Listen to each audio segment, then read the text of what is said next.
ដើមស្លាមឡូមានសេចក្តីដំណើរថាការពីយូរលង់ណាស់មកហើយមានបងប្អូនប្រុសពីរនាក់នៅរួមសុខរួមទុក្ខជាមួយគ្នាពុំដែលខ្នឹងខ្នោះអ្វីឡើយពេលមួយបានដំណឹងថាមានគ្រូអាចារ្យម្នាក់ដែលនៅក្នុងនគរក្បែរនោះចេះបង្រៀនវិទ្យាសាស្ត្រផ្សេងបុរសទាំងពីរក៏នាំគ្នាចេញពីលំនៅទៅស្វែងរកសពសិលសាស្ត្រទាំងនោះត្បិតឪពុកម្ដាយទទួលមរណភាពយូរយារណាស់មកហើយបុរសបងមានអាយុ19ឆ្នាំចំណែកឯបុរសប្អូនមានអាយុ16ឆ្នាំលុះបានទៅដល់សំណាក់គ្រូអាចារ្យនោះហើយបុរសកំព្រាទាំងពីរនាក់ក៏នាំគ្នាឲ្យលំទោនសុំស្នាក់អាស្រ័យរៀនសូត្រតទៅការបានឃើញរកពីសុភាពរៀបសារនៃបុរសទាំងពីរនោះហើយអាចារ្យក៏ព្រមទទួលចិញ្ចឹមថែរក្សាព្រមទាំងជួយបង្រៀនវិជ្ជាសព្វសារពើផងក្នុងរយៈកាល2ឆ្នាំក្រោយមកគ្រូពិនិត្យមើលកិរិយាមាយាទកុមារទាំងពីរឃើញថាប្រសើរណាស់គាត់សុខចិត្តលើកកូនក្រមុំរបស់គាត់ឈ្មោះថានាងរមណីដែលទើបតែបានអាយុ15ឆ្នាំប្រកបដោយរូបឆោមឡោមពណ៌គួរឲ្យចង់ចាប់ចិត្តរៀបចំសំផ្គុំជាមួយនឹងចៅសុដាជាបុរសបងដែលជាក្មេងកំព្រាបានត្រាស់មកពីស្រុកឆ្ងាយហើយមកនៅច្រកកោនរៀនសូត្រជាមួយគាត់នោះចាត់តាំងពីថ្ងៃដែលសុដាបានប្រពន្ធមកក្នុងចិត្តចេះតែពុំសូវរីករាយចំពោះប្អូនសោះព្រោះគិតតែមានបំណងលោភលន់បន់ស័ក្តិធំ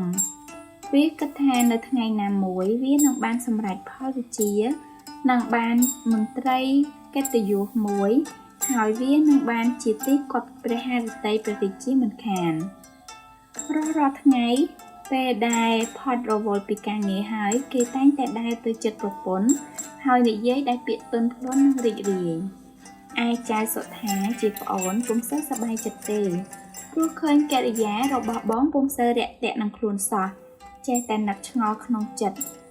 មួយទៀតបារម្ភពីមុខរបរមិនដឹងបានការអ្វីធ្វើផង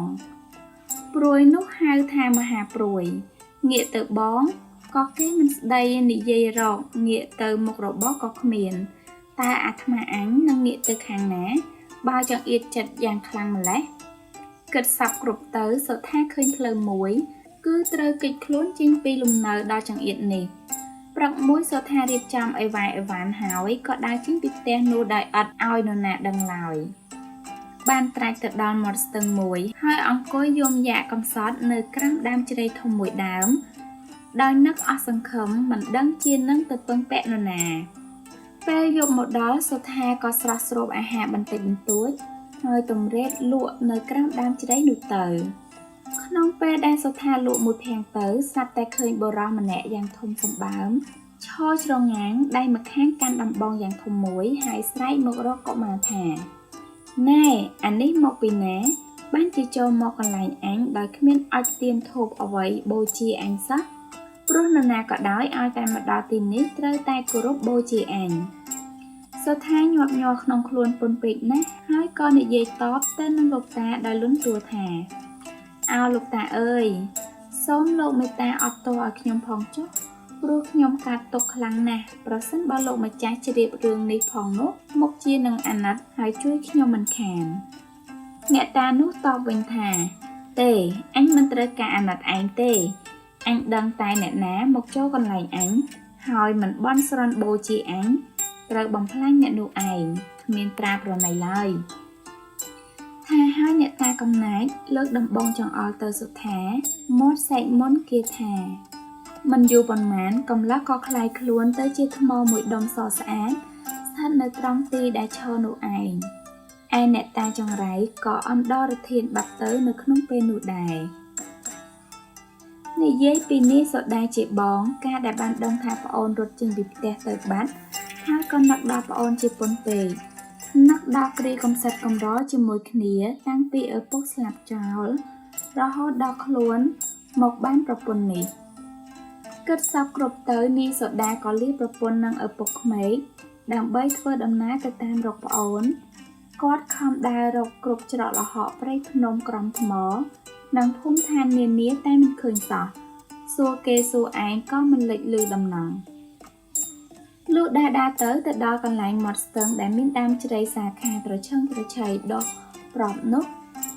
ដោយការអស់កម្លាំងសូដាសម្រាកនៅក្រោមដើមជ្រៃអង្គុយផ្អែកនឹងថ្មរលោងមួយដុំក្បែរនោះលុះលក់មួយស្រឡេតទៅស្រាប់តែឃើញមនុស្សយ៉ាងធំលេចខ្លួនចេញមកគឺរូបអ្នកតាដដែលនោះនិយាយសម្លប់ថាណែអាកំណាច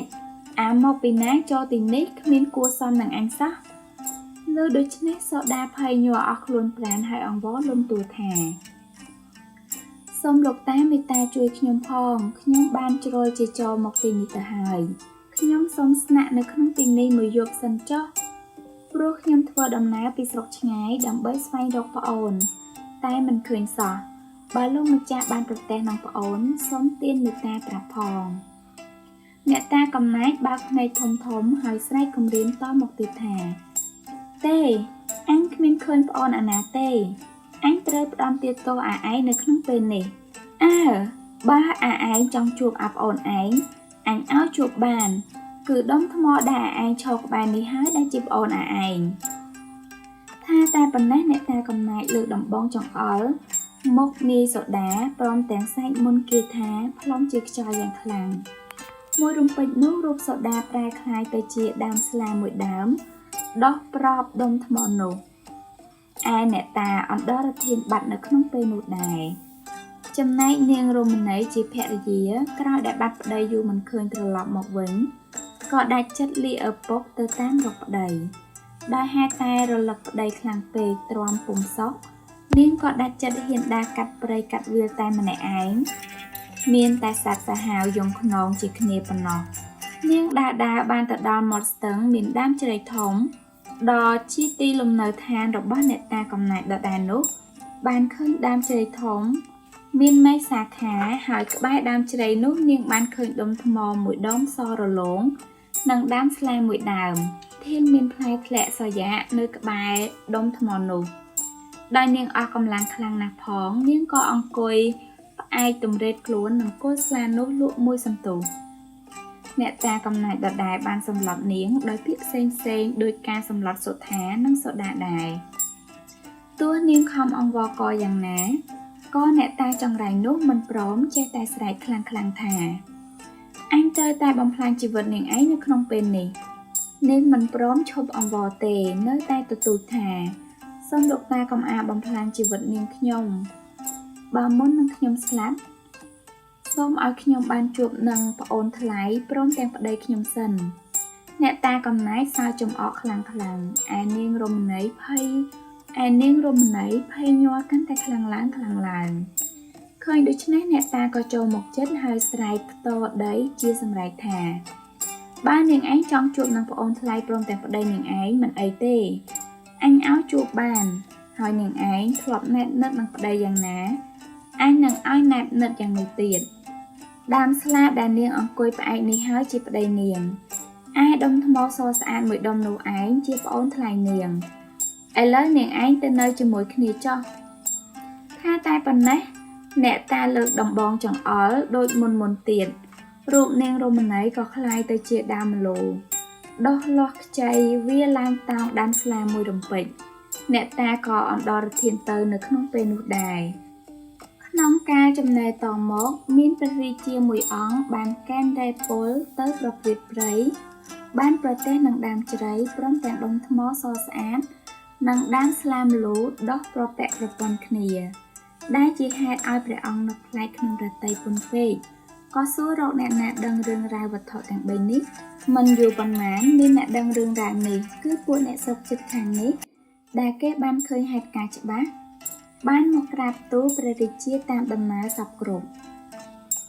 ព្រះអង្គទ្រង់ចាត់ឲ្យសេនាអាមាត្យយកស្រាមកហើយបេះផ្លែស្លាស្លឹកម្លូ